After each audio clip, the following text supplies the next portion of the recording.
If you know me, you know that I believe that leadership sets the tone for everything. The culture, standards, performance, outcomes, it all comes from the top. Ideas come from everywhere, but making sure those ideas are implemented and accepted across the organization is job of leadership, right? So, some of the things, 7 items that have kind of kept coming back up as a common theme in conversations I've had with my friends and colleagues over the years, and based on my 19, nearly 20-year long experience, are: number 1, leaders.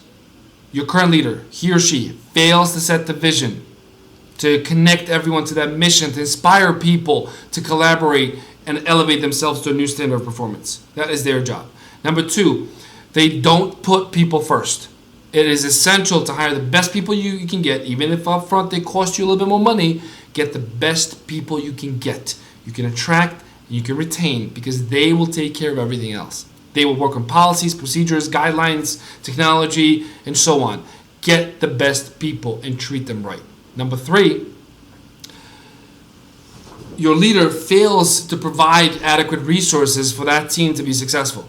It is the job of that leader to provide funding, technology, resources, influence, staffing, whatever else is needed for those projects and those operational responsibilities to be considered successful. Number 4, they don't take ownership of mistakes and when things go wrong. Because ultimately, yes, they can always blame somebody else, but that's not a sign or mark of a leader. As a leader, you take ownership when your team has failed at something. Because ultimately, one way or another, it all ties back up to you. You have failed to empower them, to educate them, to set the standards and scope and make it very clear and compelling. You have failed to inspire them. You didn't provide all the resources they needed, and so on. It all ties up to the leader in one way, shape, or form. Other side of that coin, and number 5, is leaders who don't hold people accountable are not good leaders. And what I mean by this is if you're a team of 10 and 7 are really performing well and 3 are slacking off, you need to hold those 3 people accountable. You need to find out what the cause is and address it, because eventually the 3 slackers will become 10 slackers because no one's going to care. Everybody's working, everybody's making the same money, same position, same job. 7 are working their butts off, 3 are not.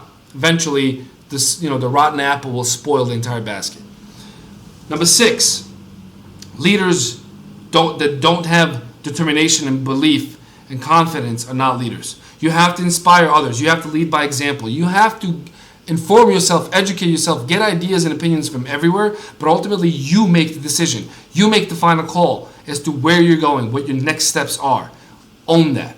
And number 7, leaders who don't delegate, empower, and communicate with their staff consistently are not leaders. It is essential not to micromanage. It is essential to empower people, allow them, invite them to join you on this road to success, to achievement, to accomplishments, and have them put in their work and put forward their contributions. So don't micromanage, delegate, empower people to be successful, hold them accountable, and continuously, daily communicate to them of what you're trying to do, where you're trying to be, and most importantly, what do they need to be successful.